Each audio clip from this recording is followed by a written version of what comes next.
अस्सलामुअलैकुम my dear students academy. I think आप लोग कोई मुश्किल हो रही थी तो कुछ बच्चों ने मुझे कमेंट किया था कि मैम आप हमें पूरी एक्सरसाइज करवा दें, तो मैंने सोचा चले करवा देती हूँ आप लोगों को। एक्सरसाइज किया पूरा चैप्टर ही कंप्लीट करवा देती हूँ। तो हम स्टार्ट करने लगे हैं chapter number 5 that is the rate and उसकी कुछ क्वेश्चन तो हैं मैंने आप लोगों को करवा दिए थे। क्वेश्चन नंबर 1 to 3 उसकी वीडियो मैंने पहले अपलोड की थी, मैंने की थी 4 से लेकर 7 तक। ठीक है, आज हमने करने हैं क्वेश्चन नंबर 8 से ऑनवर्ड। लेट्स सी कि कहाँ तक आज हम क्वेश्चन कर पाते हैं। ठीक है, तो ये वाली जो एक्सरसाइज है वो किससे रिलेटेड है? That is about the ratio. आप लोगों को रेशो के बारे में पता चल गया होगा अगर आप लोगों ने पहले 7 क्वेश्चन अच्छे तरीके से अटैम्प्ट किए हैं। तो अब हम करने लगे हैं question number 8 without wasting any time. You have to listen me carefully. आप लोगों ने मुझे अच्छे से सुनना है, जो मैं आप लोगों को कह रही हूँ आप लोग वो ध्यान से सुनेंगे ताकि आप लोगों के दिमाग में बैठ जाए, माइंड में बैठ जाए कि अगर आपके पास ये वाला क्वेश्चन आ जाए तो आपने इसको किस तरीके से सोल्व करना है। राइट, तो ready? Are you ready? Yes, चले ठीक है। देखते हैं क्वेश्चन नंबर 8 में। देखें, the ratio of two quantities, दो क्वांटिटीज़ की रेशो जो है वो है 2:7। इफ़ द फर्स्ट क्वांटिटी, अगर पहली क्वांटिटी कितनी है 28, फाइंड द सेकंड। तो हमने क्या करनी है, दूसरी क्वांटिटी फाइंड आउट करनी है।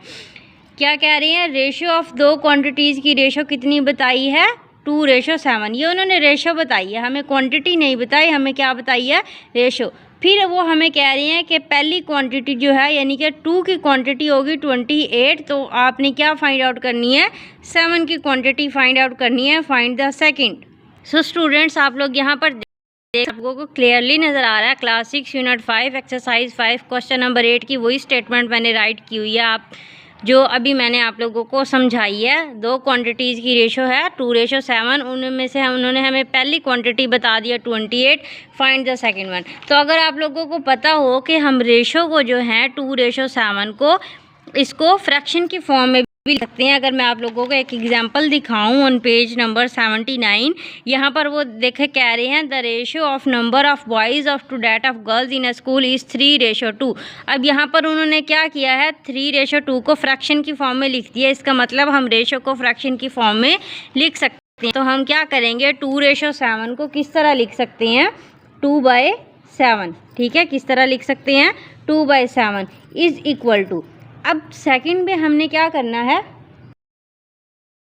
क्वांटिटी, फर्स्ट क्वांटिटी, पहली रेशो हमारे पास क्या थी, 2 थी, यानी कि 2 की क्वांटिटी कितनी हो जाएगी 28, और सेकंड नंबर आपके पास सेकंड रेशो थी 7।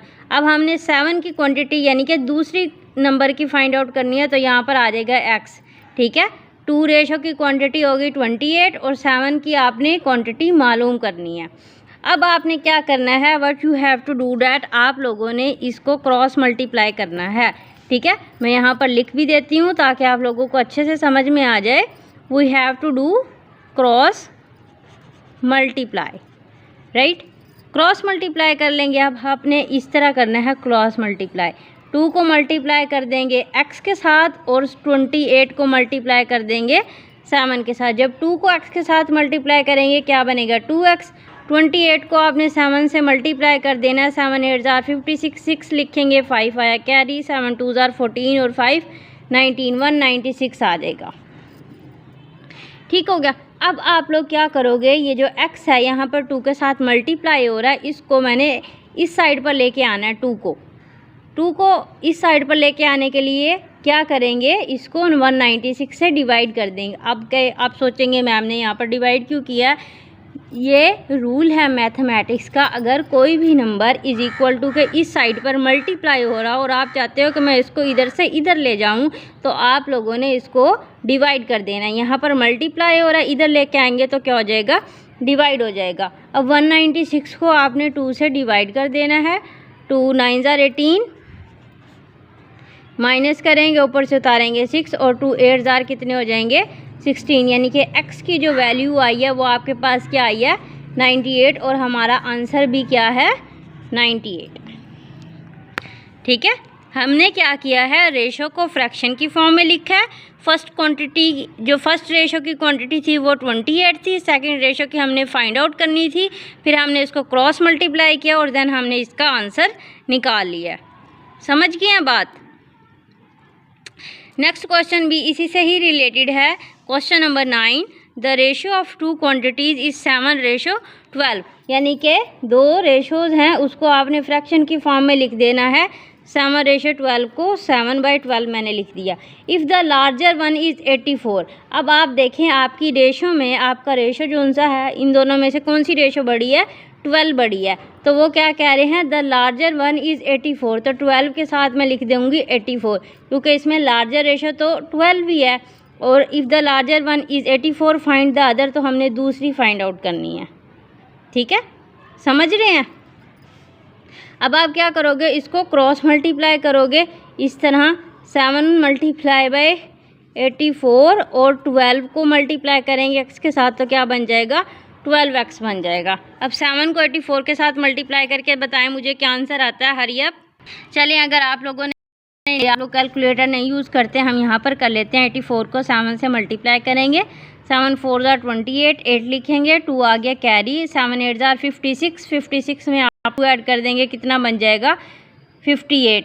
ठीक है, तो क्या हो गया, 588 इज इक्वल टू 12x। अब x इधर ही रहेगा और 12 इसके साथ जाकर क्या हो जाएगा, डिवाइड हो जाएगा, इज इक्वल टू x।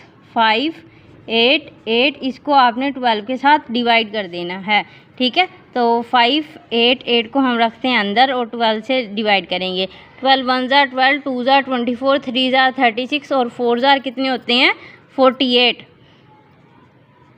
ठीक है, माइनस करेंगे, 8 में से 8 निकाल देंगे 0, 5 में से 4 निकाल देंगे 1, ऊपर से आप कितने उतारेंगे, 8। अगर आपको 12 का टेबल नहीं आता तो आप लोग याद कर ले, 12 9 ज़ार होते हैं 108 और 12 10 ज़ार 120, तो 12 9 ज़ार कितने हो जाएंगे, 108। तो आंसर आपके पास क्या आ जाएगा, 49। यानी कि x की जो वैल्यू है वो क्या आ गई आपके पास, जो सेकंड क्वांटिटी है वो क्या है, 49 है। ठीक है, समझ रहे हैं। देखिए, उन्होंने हमें पहले क्या बताया था, लार्जर वन कौन सी है, 84 फाइंड द अदर, तो लार्जर 84 है, तो छोटे वाली आपके पास क्या आ गई, 49। 84 बड़ा और 49 छोटा, तो हमने स्मॉलर वाली फाइंड आउट कर लिया। आप लोगों को ये समझ में आना चाहिए कि हमने x को जो है वो कहाँ राइट करना है। अब यहाँ पर हमने x को नीचे किया और यहाँ पर हमने x को ऊपर किया है। वो किस लिए किया है, देखें, वो इसलिए किया है क्योंकि 2 की क्वांटिटी 28 थी, तो 2 के सामने 28 लिख दिया। दूसरे की हमने क्वांटिटी फाइंड आउट करनी थी। अब यहाँ पर देखें वो क्या कह रहे हैं, लार्जर की क्वांटिटी जो है वो 84 है। इसमें दोनों रेशो में लार्जर क्या है, 12 है, तो मैंने 12 के सामने क्या लिखा, 84 लिखा। ठीक है, अंडरस्टैंड। नेक्स्ट हम मूव करते हैं क्वेश्चन नंबर 10 की तरफ। सो स्टूडेंट्स, यहाँ पर हमारे पास है क्वेश्चन नंबर 10। इसको आपने अच्छे से रीड करना है। अगर आप लोगों ने चैनल को सब्सक्राइब नहीं किया, जल्दी से कर दे ताकि आप लोग बाद में भूल ना जाओ। ठीक है, यहाँ पर देखें, इन अ स्कूल ए स्कूल में क्या हो रहा है, 275 out of 300 student received an A grade. ठीक है, 300 में से 275 बच्चों ने ए ग्रेड रिसीव किया है। वाइल इन स्कूल बी, और स्कूल बी में क्या है, 120 out of 150 student received an A grade, और दूसरे स्कूल में 150 में से 120 बच्चों ने ए ग्रेड रिसीव किया। Which of the two school has a better record, तो दोनों स्कूल में से किसका जो है वो बेटर रिकॉर्ड होगा। तो आप क्वेश्चन नंबर 10 में देख सकते हैं कि आपके पास स्कूल ए के जो है वो 300 में से 275 बच्चे जो हैं उन्होंने ए ग्रेड रिसीव किया, तो इसको हम ऐसे लिख देते हैं। ठीक है, और फिर उसके बाद इसकी रेशो हम फाइंड आउट करेंगे कि कौन सा स्कूल जो है वो बेटर परफॉर्म कर रहा है। दूसरा क्या है, 120 आउट ऑफ 150। ठीक हो गया, इसको आपने क्या करना है, सिंपलेस्ट फॉर्म में कन्वर्ट कर लें पहले। ठीक हो गया, वो कैसे करेंगे, देखें, इसको आपने 1 0 से कैंसिल हो जाएगा, और 3 4 ज़ा 12 और 3 5 ज़ा 15। इसकी सिंपलेस्ट फॉर्म तो हो गई 4/5। ठीक है, इसको आपने किससे कट करना है, 5 से कट कर लेंगे। देखें क्या करेगा, 5 6 ज़ा 30 और 0 ऐसे ही आ जाएगा, यानी कि नीचे तो आ गया आपके पास 60, और ऊपर क्या करेंगे, 5 5 ज़ा 25, 2 कैरी इधर आ जाएगा, 5 5 ज़ा 25, यानी कि मैंने क्या किया है 275 को भी 5 से डिवाइड कर दिया है और 300 को भी 5 से डिवाइड कर दिया है। जब इसको डिवाइड किया तो इसका आंसर 60 आया, जब इसको डिवाइड किया तो इसका आंसर क्या आया 55 आया। ठीक है, फिर इसको अगेन आप सिंपलीफाई करेंगे तो इसको क्या करेंगे 5 से कट करेंगे, 5 11 ज़ार 55 और 5 12 ज़ार 60, तो यानी कि 11/12 रेशो 4/5। ठीक हो गया। अब आप क्या करोगे, आपने इसको देखना है कि कौन सा स्कूल जो है वो बेटर परफॉर्म कर रहा है, तो आप क्या करोगे 12 और 5 इन दोनों का एलसीएम लोगे, वो क्या आएगा 60 आएगा। तो आपने क्या करना है 11/12 multiply by 60 ratio 4/5 multiply by 60। ठीक है, समझ रहे हैं ना। तो 12 एक बार 12, 12 5 बार 60, यानी कि इसका आंसर कितना आ गया 55 आ गया स्कूल ए का। और इसका है 5 1 ज़ार 5, 5 12 ज़ार 60, 12 को 4 से मल्टीप्लाई करेंगे, इसका आ जाएगा 48, यानी कि रेशो किसकी ज़्यादा आई है स्कूल ए की 55 आई है।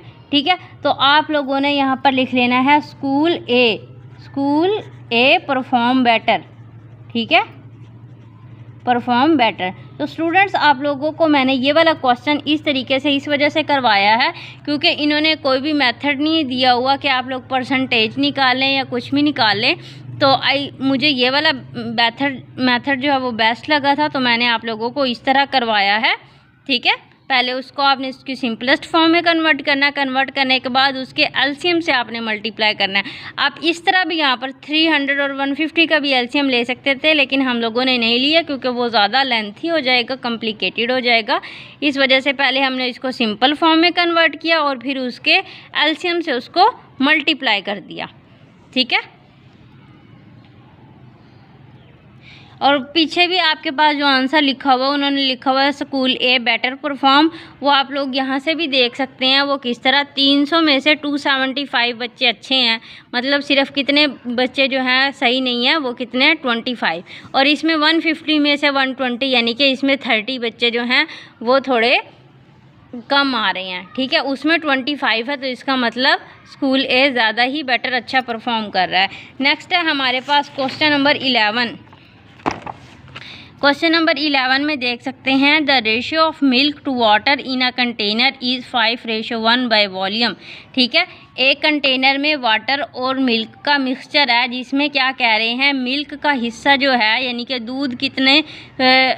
दूध का हिस्सा कितना है 5 और वाटर का हिस्सा कितना है 1 बाय वॉल्यूम के लिहाज से। If the total volume of mixture is 9 litre, अगर पूरे मिक्सचर का वॉल्यूम 9 लीटर है तो हमने किसका वॉल्यूम निकालना है, हमने निकालना है वाटर का वॉल्यूम।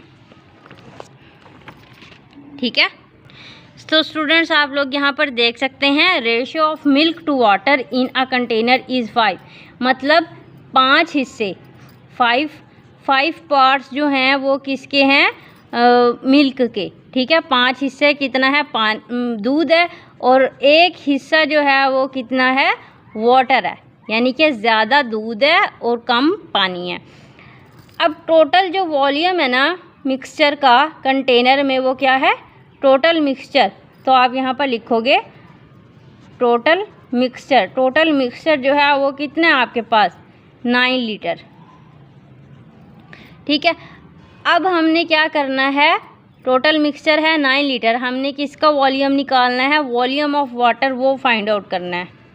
वॉल्यूम ऑफ वाटर आपने क्या करना है फाइंड आउट करना है। ठीक है, ये क्वेश्चन मार्क है। अब आप लोग क्या करोगे, ये जो हमारे पास रेशो उन्होंने दी हुई है 5:5, 5 हिस्से दूध के और 1 हिस्सा पानी का, इन दोनों को हमने क्या करने हैं ऐड कर देना है। ठीक है, आप इसको ऐड कर देंगे, वो कैसे 5 + 1 = 6 पार्ट्स हो जाएंगे टोटल। राइट, अब आप इसको कैसे सॉल्व करोगे। ठीक है, तो हम इसको सॉल्व करेंगे टोटल वॉल्यूम के साथ। जो हमारे पास टोटल वॉल्यूम है मिक्सचर का उसको हमने डिवाइड कर देना है नंबर ऑफ पार्ट्स के साथ।